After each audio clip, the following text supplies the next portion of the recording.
Assalamualaikum warahmatullahi wabarakatuh. Bismillah walhamdulillah wassalatu wassalamu ala rasulillah wa ala alihi wa sahbihi wa mawalah. Ahiba'il kiram, usikum jami'a wa nafsi bi taqwallah wa bi ta'ati rasulillahi sallallahu alaihi wasallam.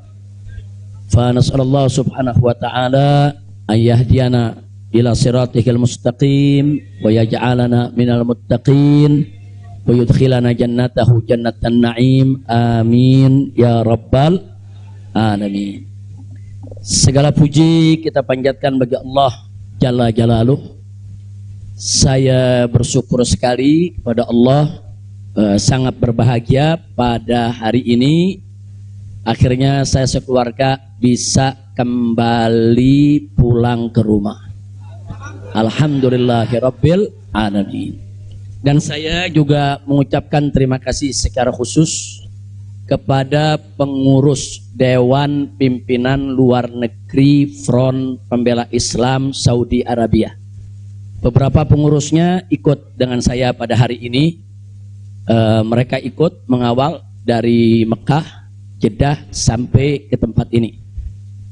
Di antara yang ikut ada Ustadz Abdul Hakim selaku sekretaris dari FPI Saudi.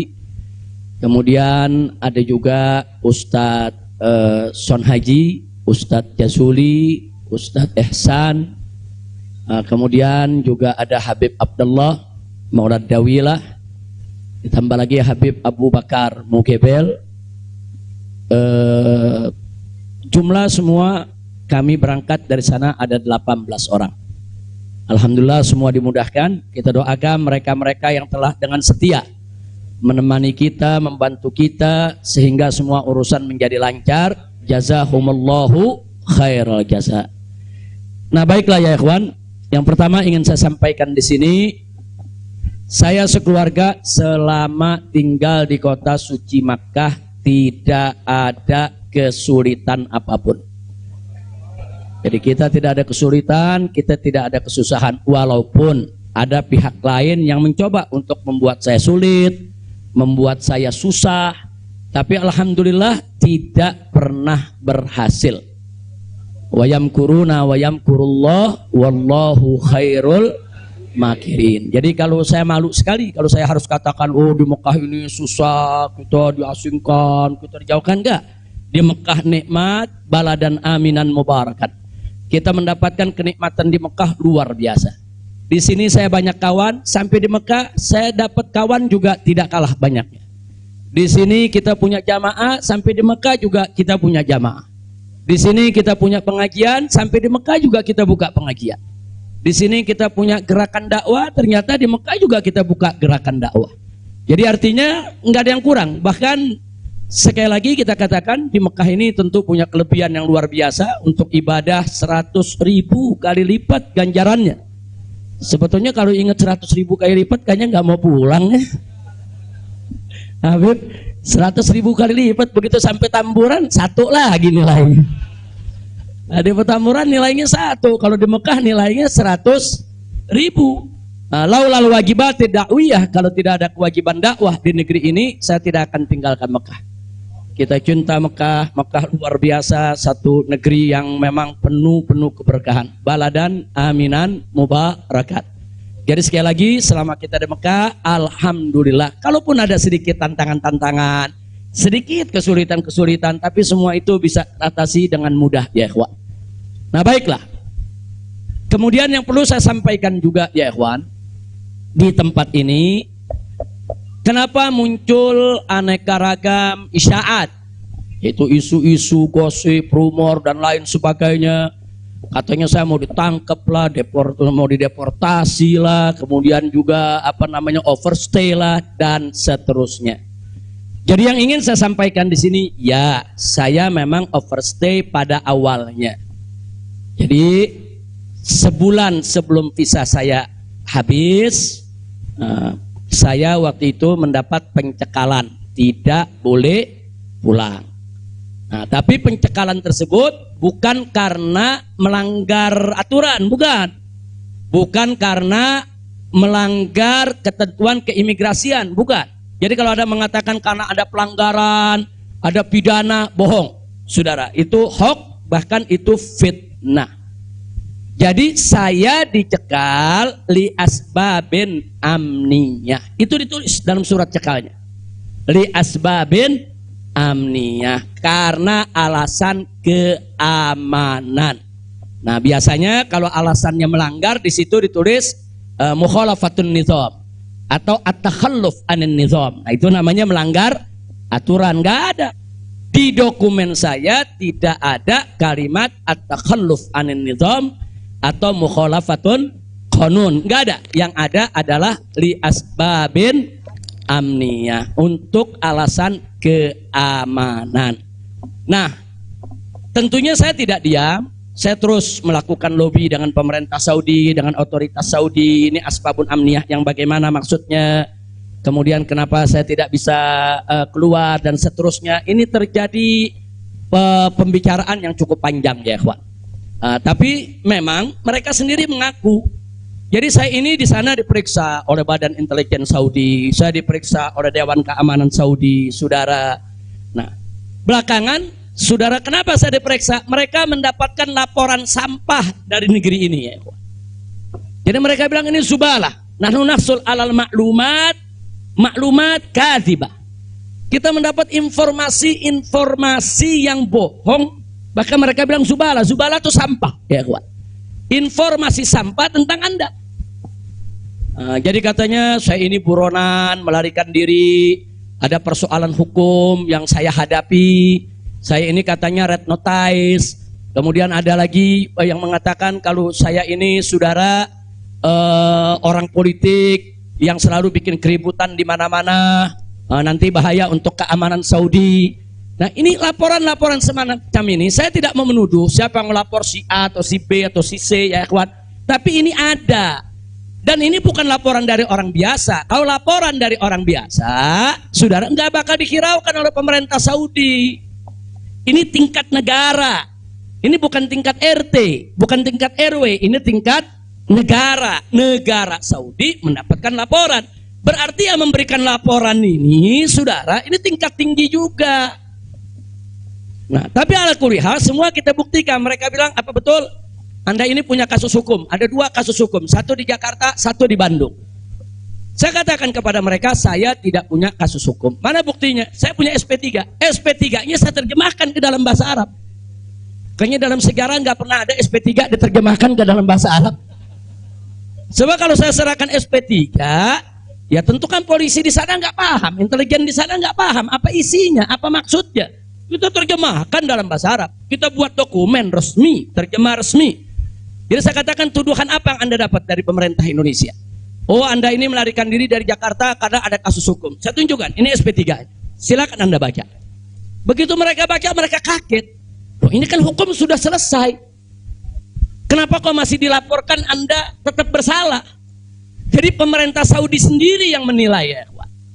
Nah, kemudian yang kedua, waktu kasus Bandung, saya bilang juga udah nggak ada perkara, punya SP3, saya terjemahin lagi SP3-nya, saudara. Nah, terakhir mereka bilang katanya Anda ini dikejar-kejar badan intelijen dari negara Anda. Saya bilang enggak, saya nggak punya persoalan dengan badan intelijen. Oh, tapi ini ada laporannya. Anda bisa buktikan kalau Anda tidak punya permasalahan dengan badan intelijen Indonesia? Punya. Loh, apa buktinya? Saya punya dokumen. Perjanjian antara saya dengan Badan Intelijen Negara Indonesia, saya terjemahkan lagi dalam bahasa Arab. Resmi di situ, saudara. Dan dokumen ini kan belum saya buka ke masyarakat ya ikhwan. Saya pikir nggak ada perlunya saya buka ya ikhwan, kecuali kalau darurat saya tunjukkan. Mereka kaget loh. Anda punya perjanjian begini bagus dengan negara, Anda tidak punya masalah. Kok dilaporkan macam-macam? Nah, ini yang jadi persoalan ya ikhwan. Ala kulli hal, singkat cerita, kalau saya cerita terlalu panjang, saudara, akhirnya pemerintah Saudi ini, otoritas yang berwenang di bidang ini, mereka justru akhirnya minta maaf. Mereka bilang nahnu natawarrat, nahnu ghaltan, kami salah, kami sudah melewati batas wewenang yang kami punya. Kami minta maaf karena memang Ini kesalahan dari informasi yang kami terima. Nah, jadi supaya Anda tahu, akhirnya mereka tidak mengganggu kita sama sekali. Nah, bahkan terakhir bukan lagi persoalan bayang safar, jangan kita deportasi. Saya ditawarkan, Habib, Anda mau pulang besok ke Indonesia atau Anda mau tinggal di sini selamanya? Silakan. Maka itu pada malam Ahad, Sabtu malam Ahad, sebelum saya pulang, saya ke Riyadh, saya diundang resmi ke Riyadh. Saya diundang resmi ke Riyadh, saya ketemu petinggi di sana ya kawan. Mereka tawarkan, mau tinggal di sini, kita berikan iqamah, kita berikan izin tinggal, mau seumur hidup pun boleh. Silakan Anda memutuskan. Enggak, saya enggak punya persoalan sama pemerintah Saudi, ya kawan. Jadi bohong kalau ada yang bilang saya punya persoalan. Jadi makanya kalau pejabat tuh jangan sembarang bicara. Kalau mau bicara tuh mesti punya data dong. Masa pejabat bicara nggak pakai data? Kalau nggak pakai data, pedagang kopi di warung-warung, ya kan dagang kopi di warung nggak pakai data. Ada kopinya seduh, pakai gula, selesai kasih. Kira-kira jelas gak? Ini kalau pejabat tingkat negara harus punya data ya kawan, nggak sembarangan. Tapi baiklah, kita bagian akhir. Jadi begitu mereka sudah tahu itu semua, semula saya mau dibikinkan bayan safar. Bayan safar itu exit permit, saudara. Nah, bayan safar itu ada dua. Ada izin keluar Saudi, saudara, karena orang melakukan pelanggaran.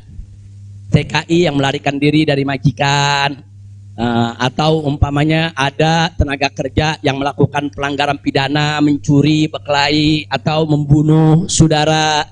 Nah, mereka ini kalau diusir dari Saudi itu namanya deportasi dengan bayan safar. Tapi ada juga jenis bayan safar lain. Nah, seperti apa? Seperti orang yang mendapat suaka politik, itu kan perlindungan. Atau seperti orang yang dicekal politik, seperti yang saya alami, itu bukan pidana. Atau seperti mereka yang kehilangan warga negara, seperti orang-orang Rohingya yang tinggal di Mekah, itu mereka nggak punya warga negara, saudara. Tapi kalau suatu ketika mereka mau pulang ke negerinya, diberikan bayan safar kalau mereka mau pulang. Nah, kalau mereka nggak mau pulang, mereka dijamin silakan tinggal di Saudi Arabia. Nah, jadi ini namanya bayan safar. Tapi ternyata terakhir karena mereka menyadari saya tidak bersalah, ini yang menarik ya. Mereka sendiri yang mengatakan, ya Syekh, Anda tidak layak untuk dapat bayan safar. Karena kalau Anda dapat bayan safar, nanti catatan overstay-nya itu nggak hilang. Nah, jadi dalam dokumen keimigrasian kan ada overstay, itu nggak hilang. Nah, walaupun Anda tidak dicegah, tapi catatan itu kan jadi buruk. Anda nggak pantas untuk mendapat catatan buruk karena Anda tidak bersalah. Jadi saya tanya, lalu apa mau diberikan? Jadi dibatalkan itu bayan safar. Lalu apa mau diberikan? Kami perpanjang visa Anda. Jadi selama 2 tahun lebih, 3 tahun setengah itu ya kawan, seolah-olah saya punya visa umurnya 3 tahun setengah. Tidak ada overstay ya kawan. Nah, cuman pada saat mereka tanya, mau diperpanjangnya sampai kapan ya Syekh? Dia tanya, saya mau sebulan, mau 2 bulan lagi. Saya katakan enggak, saya mau pulang tanggal 9 insya Allah. Jadi cukup bayan safar, bukan bayan safar, tamdidnya cukup sampai tanggal 11 ya kawan. Nah, cukup tanggal 11, tanggal 9 insya Allah saya pulang. Nah, jadi ini yang perlu saya sampaikan sekaligus klarifikasi, bohong. Kalau ada mengatakan saya melanggar aturan di sana, saya dicari, saya mau dipenjara, bohong. Nah, dan saya sesalkan kalau kalimat-kalimat semacam itu keluar dari mulut pejabat ya kawan. Kira-kira jelas tidak? Paham semua? Baik. Nah, ternyata upaya mereka menggagalkan saya pulang, saudara, nggak berhenti sampai di situ.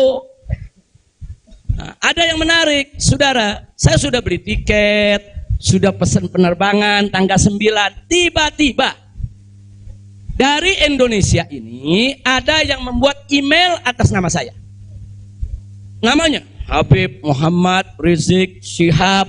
Saudara, pakai foto saya. Email ini dikirim ke travel tempat saya memesan tiket. Nah, apa isi pesannya? Bahwa kami tidak jadi berangkat, mohon dibatalkan. Kami punya jadwal. Jadi ada upaya begitu. Ini bukan. Jadi ada yang bilang, ini kan cuman pura-pura jadi korban. Ini pura-pura playing victim. Enggak, memang benar mau dibatalkan ya, kawan. Tapi ala kulihal travelnya telepon langsung ke kita, apa betul Anda ingin membatalkan? Kita bilang enggak, ini ada email dari nama Anda. Saya katakan itu email palsu.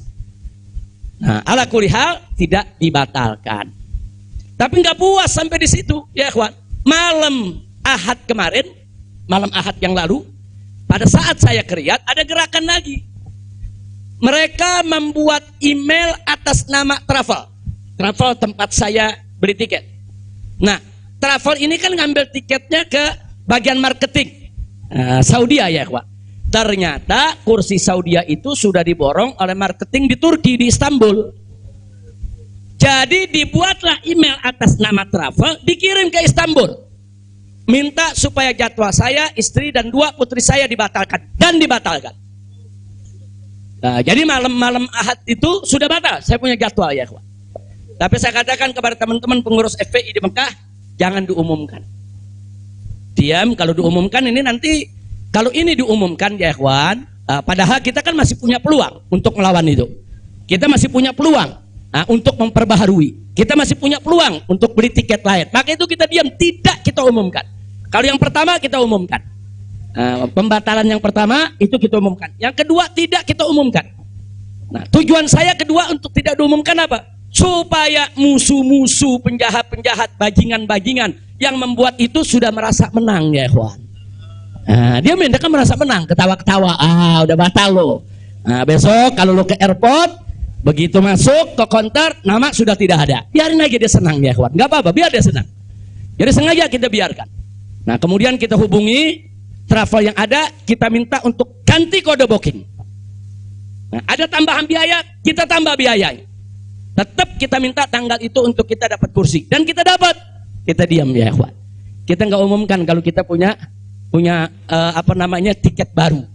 Nah, ini kita tidak umumkan. Lancar semua. Tapi ternyata jebol juga informasi ke mereka kalau saya punya tiket baru ya ikhwan. Lalu apa yang terjadi? Pesawat berangkat jam 7. Dari jam 11 siang saya sudah kirim orang untuk check-in. Jam 2 kita sudah full semua, kita sudah dapat check-in. Barang sudah masuk. Tiba-tiba jam 4 sore di airport dapat panggilan, saya punya putri yang satu tiketnya batal. Ini permainan gila-gilaan ini ya ikhwan. Nah, kita tanya, kita konfirmasi ini bagaimana bisa batal ini? Ya alasannya katanya ada ATM palsu lah. Ada orang mengaku bahwa ATM-nya dipakai lah, duitnya dicuri lah, dan lain sebagainya. Tapi tujuan dia, kalau saya punya putri itu batal, saya nggak bisa berangkat. Kenapa? Karena saya kafilnya. Nah, peraturan di Saudi nggak boleh kafil keluar. Saya ini kafilnya kalau anaknya tidak keluar. Kalau anak istri keluar, saya tidak keluar masih boleh.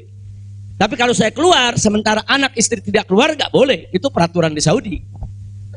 Jadi sekarang dia batalkan satu supaya saya nggak ikut berangkat ya ikhwan. Nah, jadi ini terjadi. Nah, jam 4 sore itu kita berkutat. Tapi alhamdulillah, saudara, otoritas Saudi bantu kita. Mereka juga terkaget-kaget. Oh, ini ada apa ini? Kok pembatalan bisa begini? Mereka nggak pernah alami ini semua ya ikhwan.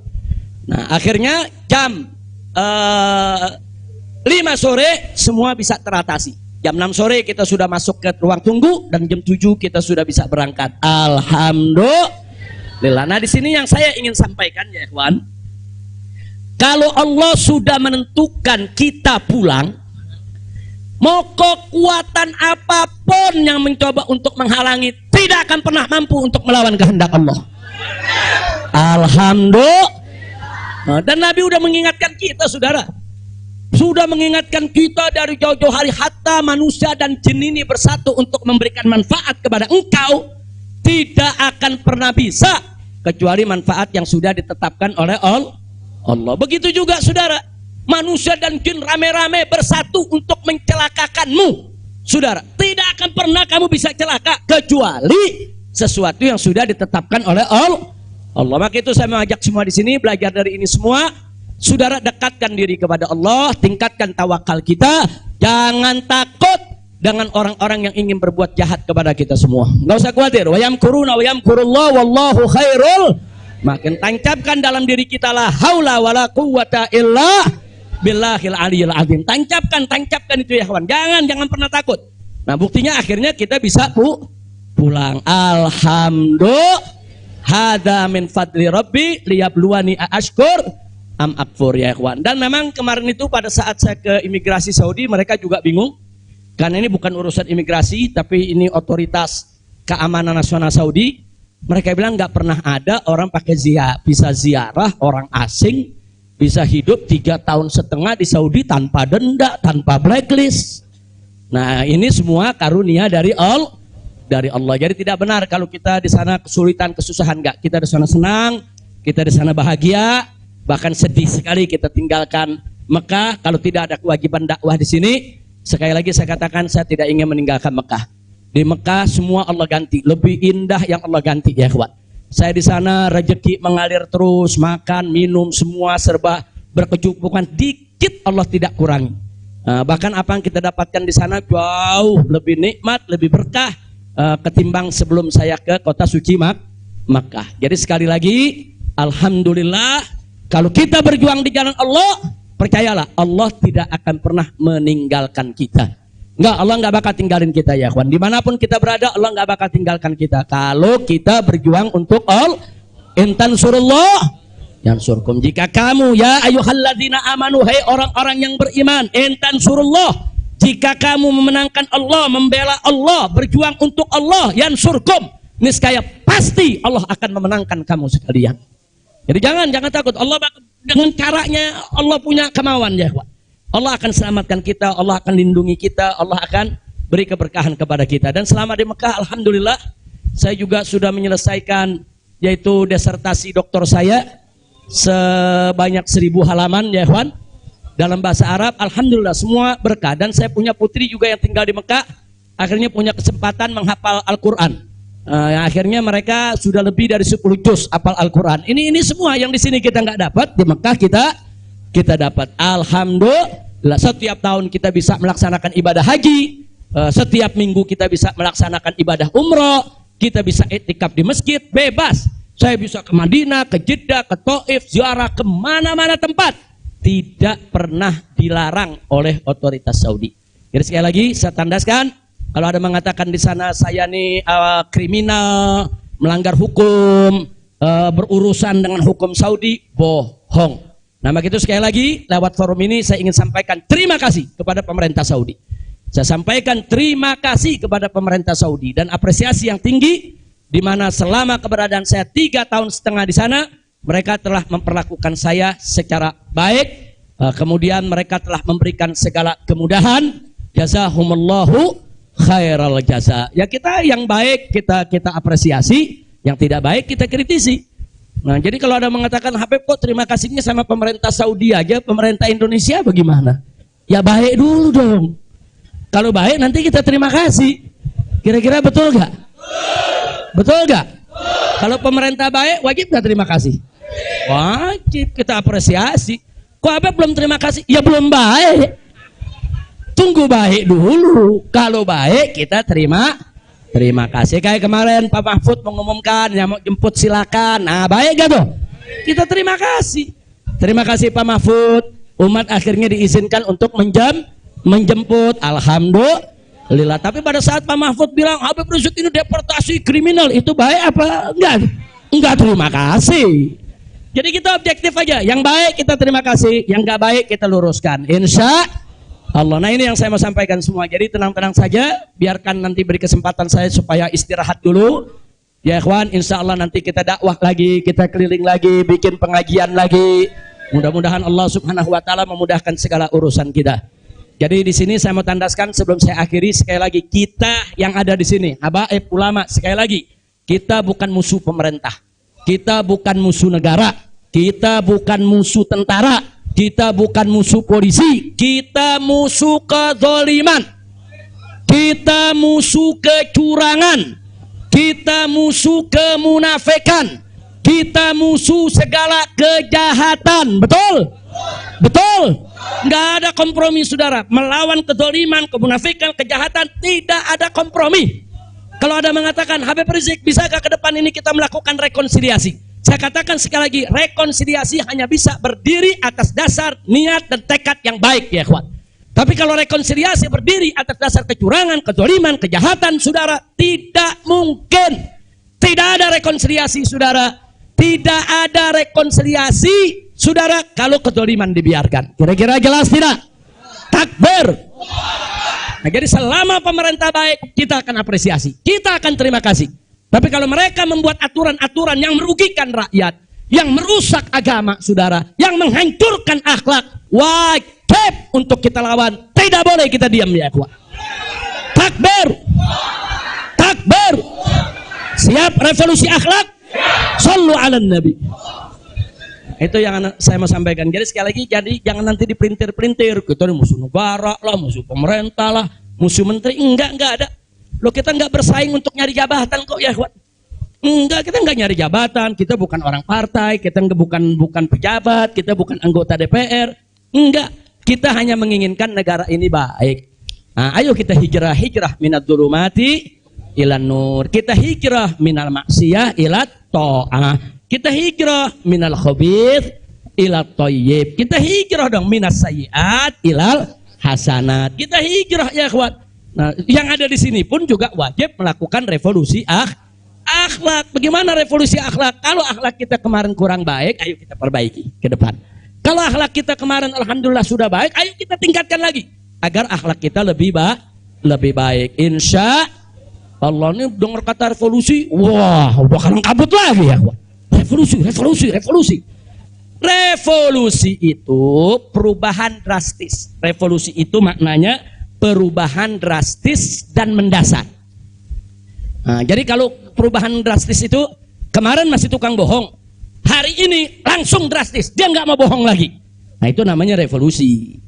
Tapi kalau kemarin tukang bohong, sekarang yang ngebohongnya dikurangin dikit-dikit, itu bukan revolusi. Nah, kalau ngebohongnya dikurangin dikit-dikit bukan revolusi. Itu langsung. Kemarin gak sholat, saudara, mulai hari ini sholat dan seterusnya, itu namanya revolusi. Nah, kemarin suka ngebohong, nah, tahu-tahu sekarang tidak mau ngebohong lagi, itu revolusi. Kira-kira jelas gak? Jadi revolusi itu perubahan drastis dan mendasar. Jadi jangan pikir revolusi itu pakai senjata, bunuh-bunuhan, potong-potongan. Siapa yang bilang begitu, ya ikhwan? Nah, lalu kenapa dipilih kata revolusi akhlak?